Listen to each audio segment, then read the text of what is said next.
Hey, Renter Retires, it's Adam Schroeder here with another episode, joined as usual by the founder and CEO of Rent to Retirement, Zach Lemaster, and the third person you see on screen or that you'll hear on the podcast with us is Ken Honda.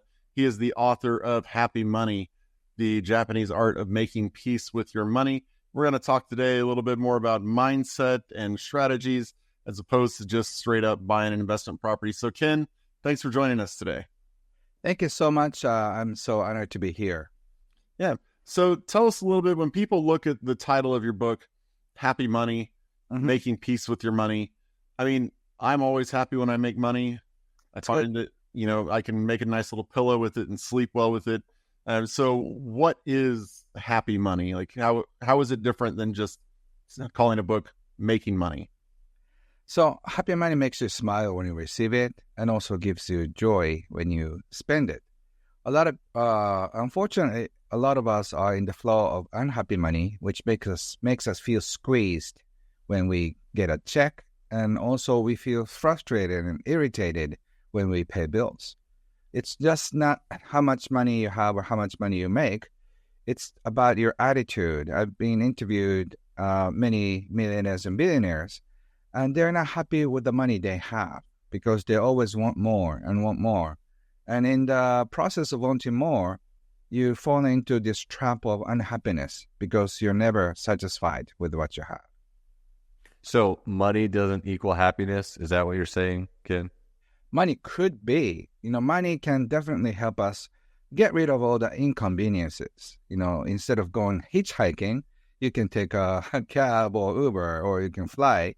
But if you don't have money, the options are limited. So money definitely help you ease a lot of problems. But after you cover basic survival needs of yourself and your family, you have to really pay attention what kind of money you're bringing in, because more money than you need could potentially bring in a lot of stress and anger and resentment. So when you come home next time, just check what kind of energy you carry. With the money you make, you may bring home with frustrated energy or sometimes anger, resentment, because you felt a lot of stress in the process of making money. And you may bring that energy to your home without noticing it. And unfortunately, a lot of us do. That's why we get mad at with our kids and partners without knowing why we are so frustrated.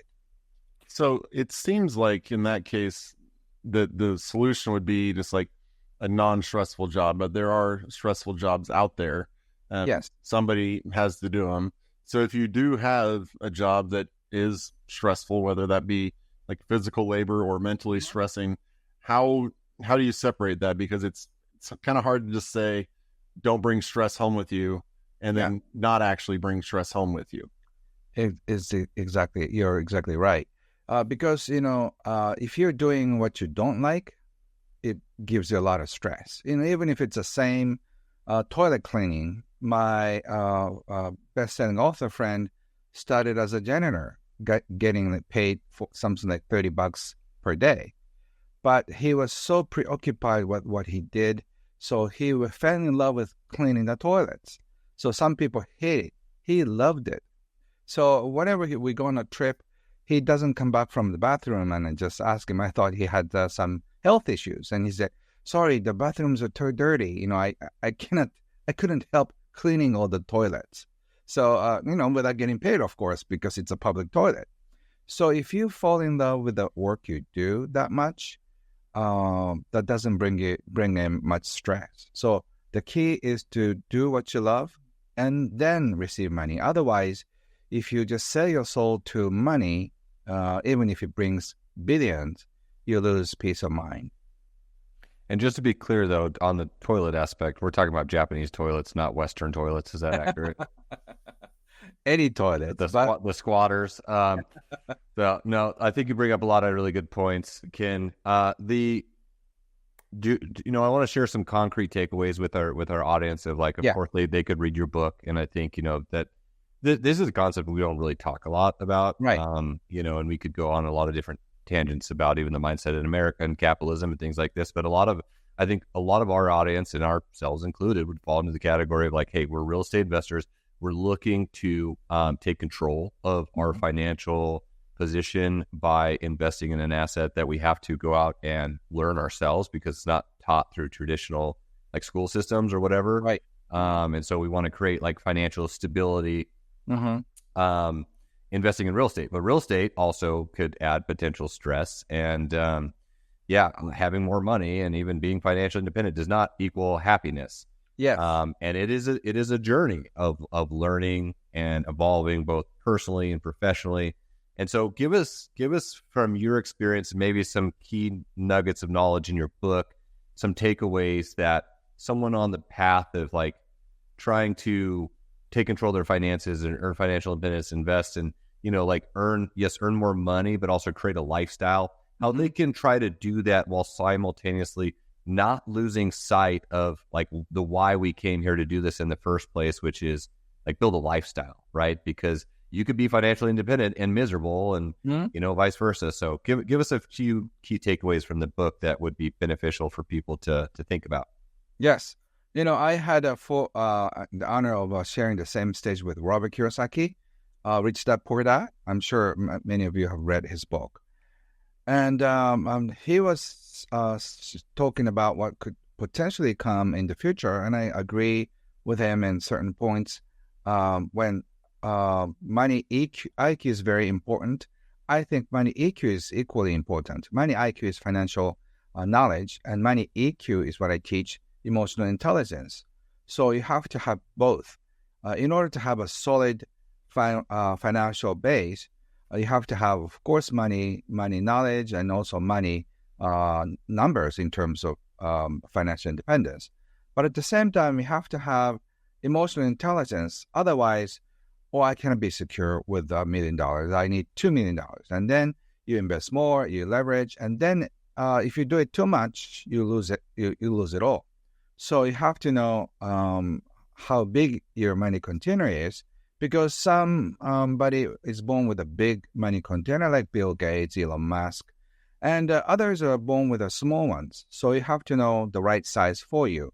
So instead of just growing a business, which they did in China,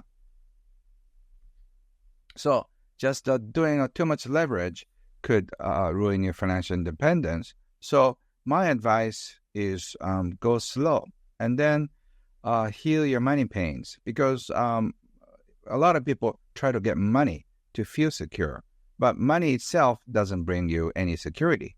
So if you understand more about your emotional state and also your financial state, there is a correlation, but you have to be really careful. Otherwise, your need to make more, have more, could potentially dig a hole for your life. And Zach mentioned one thing that I think is important here, and that is, when we're coming up, especially in the U.S., and being raised and taught, money isn't really something that's ever really taught. And, finances in general isn't something that's really being taught. So as someone who, a lot of our listeners have, younger families are looking, to, get their real estate business going so they can have their financial independence and their freedom. What kind of things should parents be doing to actually kind of start educating their kids about this and making sure that, they're not only are they on the right path, but their children are as well? First of all, I want all of us to teach kids money can be very fun. Money is for our own good. Money can be double-sided. When you take a look at the devilish side, it'll come out, and when you take a look at the angelic side, the angels will come out. My father used to say, money is like a coin. You have to make sure you look at the right side, because it pulls out the best in you and the worst in you. So I want you to start teaching about money to kids. Money is just not number. Sometimes it brings out emotions, and you have to know emotions are as much important as numbers, because I've seen so many people with financial education lose everything because of emotional mistakes. So money can be numbers, but at the same time, money can bring emotions. And then instead of just comparing with others, which would really make you feel miserable, you have to pay attention to who you are. And just if you want to compare with yourself yesterday instead of just with your friends and others.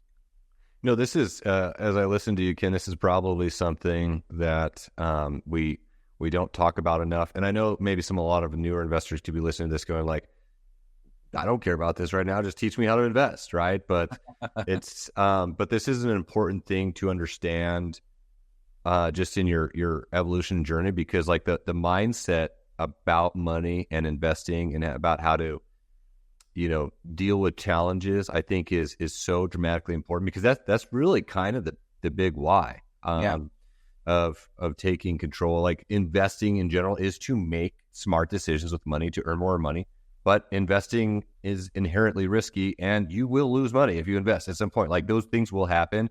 Right. Real estate comes with challenges.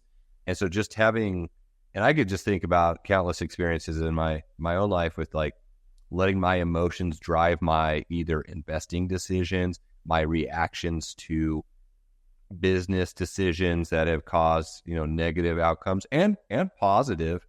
But this is something that, we probably don't talk about enough, but people need to kind of maybe spend some time reading your book or whatever to think about, because this is really about, this is kind of the core of the why. But I guess just to continue on giving some concrete tidbits here to people listening, what one thing we do talk about is challenges with real estate and challenges. So what do you advise to people how to think about losing money, in an investment? How should people poise their mindset going into an investment? And how should they deal with challenges when they lose money, or they have a vacancy in a property, or a maintenance expense, or a property manager they have to fire, or et cetera, et cetera? It's not just real estate investment. Life comes with challenges, and it's part of the package. So I think that's something I want you to teach your kids too. But I always taught my students, like, whatever the money is lost is not lost.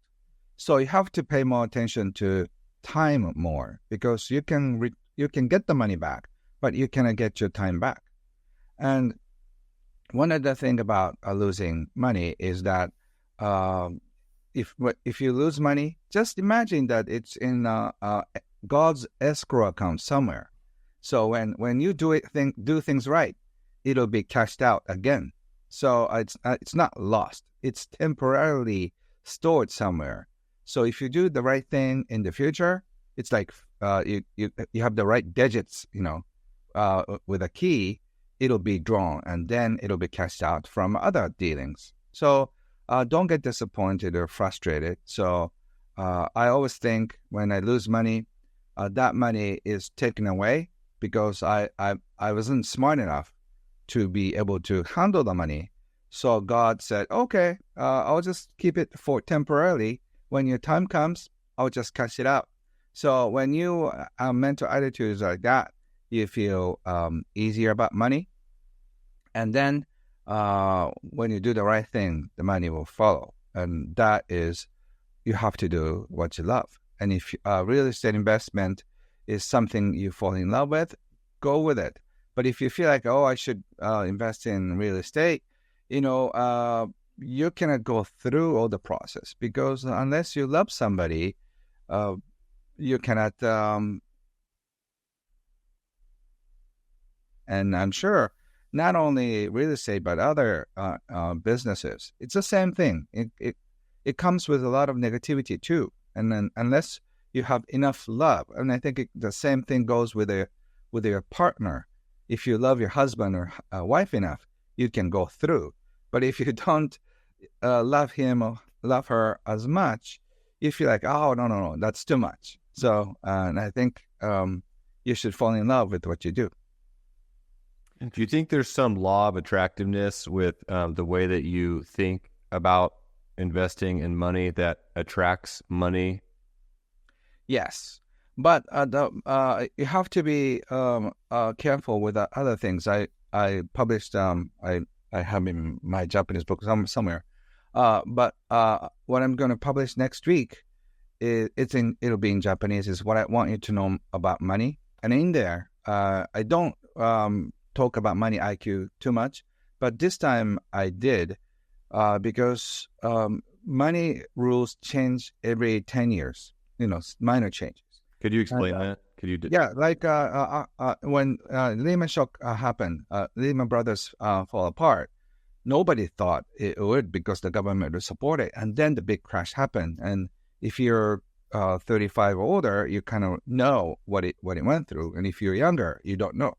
So these things happen in cycle in 10 years and 30 years and 100 years. So like the big changes happen every 30 years. A lot of young people don't know the bad times, especially in real estate. So the things could turn in a totally different way. So the rules it applied yesterday may not apply tomorrow. So that's what you really have to pay attention, because all the books like Selling Well are the past rules that apply to what was going on 2 years ago. So that was okay, like 2021, but 2024, if you do the same thing, you are likely to lose money. So you have to learn the current money rules. And also, if the big change happens, happens every 1 century, you have to really know what could be possible, because all the adults haven't experienced it. It's like a big earthquake, when the last earthquake happens, your probably grandfather was small and he's already passed away. So I think a big change could potentially happen in the next few years. So you have to kind of prepare for the big impact if it ever happens. So you have to be resourceful. If you don't only real estate, you could be washed away with a big tsunami. So you have to have a different type of cash flow. When my mentor was in a hard time because of the real estate crash in Japan, he had other businesses that saved his business. So doing one thing, or like putting all your eggs in one basket, could be risky. So you really have to have a business in a different field. So when one falls, you'll be okay with another. It's like a flying airplane. If one engine fails, still, if you have one more, you can keep flying. So yeah, diversification is key, obviously, and you can be diversified in real estate across different markets, across different asset classes. In different ways. It makes me think about the different business income. About Warren Buffett talking about like owning like one of his first pieces of like land or property he bought was a farm that he's had for like 40 years or whatever, and it's just a good old farm producing income that he leases out. I think about the previous point you made, Ken, about losing money. I like that analogy of God's escrow account. I'm still waiting to cash in on some of mine. So, but I think that it just makes me think about all the people that are really successful that have gone through like bankruptcies and challenges. Like Kiyosaki, for example, filed bankruptcy. And a lot of people have gone through extreme, like lost everything and then rebuilt it again. And that just goes to show you, like, real estate or whatever, that's a widget, but it's you, the individual, your mindset, your tenacity to not give up, and your ingenuity to be able to go out and just do things creatively or just stay the course, right?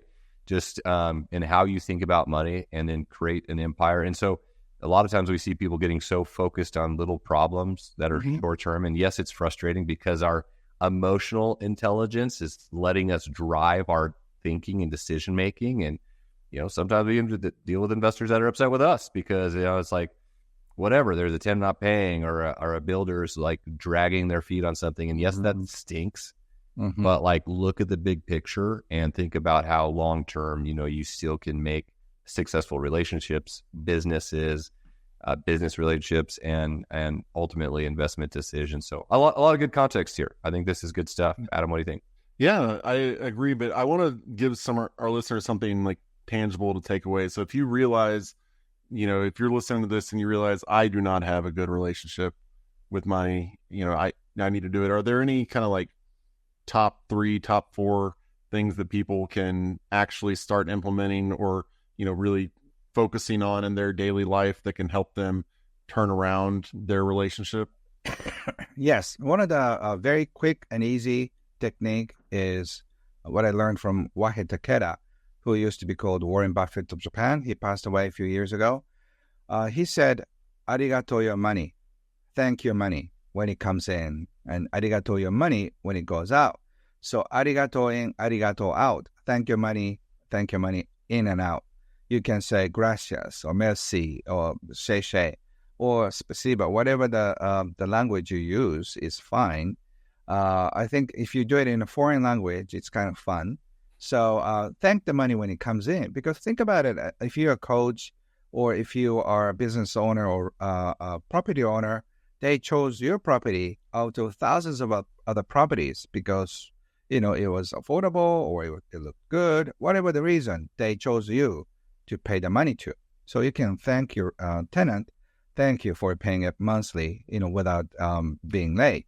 So that's why you got the money. And then when you pay bills, you can thank the electricity company for installing all the energy, because without internet, without electricity, we can have a communication like this, or we cannot learn something from YouTube if we didn't have internet. So there are so many things to appreciate. So instead of complaining about the bills too high or the food too expensive, you can appreciate all the people involved in the process. So once you start appreciating what you have and what you pay, you start the cycle of appreciation. And this appreciation brings in more appreciation. I divided my clients into 2 groups. One with always appreciating their business. The other, I did so-so. So the first category, after 6 months, I got so many referrals. And then the second one, I got a few referrals. So when you appreciate your clients, when you appreciate your friends and family, the appreciation will come back. So when you appreciate real estate, I'd probably thank the buildings I have for providing money. And then as if it's a person, if you treat money or buildings well enough, they will be nice to you. That's a Japanese way of thinking. But once you start having a good relationship with money, with your clients, with your buildings, you feel so content. And that brings in more money. So that is the rule of having money. Enjoy money. Teach kids that money can be fun. If you have negative association with money, as much as you want money, you don't want money to get close to you. So just enjoy the money. So that way you want to have more. And so healing your money wounds in the past is very important. I wrote it in the book. But you have to really face your emotional scars around money. And then after healing the money wounds, you think money can be so much fun. All right. Well, Ken, is there anything, any final words you want to, that was a really good way to sum it up, it sounds like. But actually, as we're wrapping it up, you mentioned you've got a new book coming out. I know we're talking about happy money now, but do you have any quick things you want to throw out about your new book coming out or anything like that? New book will come out in May of 2024 from Hay House. It's 9 letters. It's a novel of a grandfather leaving 9 letters instead of money. So that would be a fun book to read in the next year. So it's coming, it's cooking. So, and in Japanese, I keep pumping up a book in every 2 months. So hopefully I can translate more so English speaking people can benefit from I've learned from all the mentors. Fantastic. Well, the website is kenhonda.com. That's kenhonda.com. If you have any questions you want us to answer on future podcasts, just send them over to podcasts@renttoretirement.com. That's podcasts@renttoretirement.com. And we want to remind you, especially as we talk today about mindset and money and having that good relationship, if you head over to renttoretirement.com, we have our academy there. And we start the academy at the very basis of finding your why, figuring out, why you're doing this and what you want to get out of it to make sure that you go on the path. And you can find that at renttoretirement.com. You can also schedule a time to talk with us about your why so we can help you try to build your the right path to your portfolio and your success. You can find all of that at renttoretirement.com. Ken, thank you again for joining us today. Thank you. And to all our listeners, thank you so much for listening. Thank you for taking the time to educate yourself today, and we'll talk to you on the next episode. Thanks for watching the Rent to Retirement YouTube channel. Check out some of our other videos, like this one, or this one here.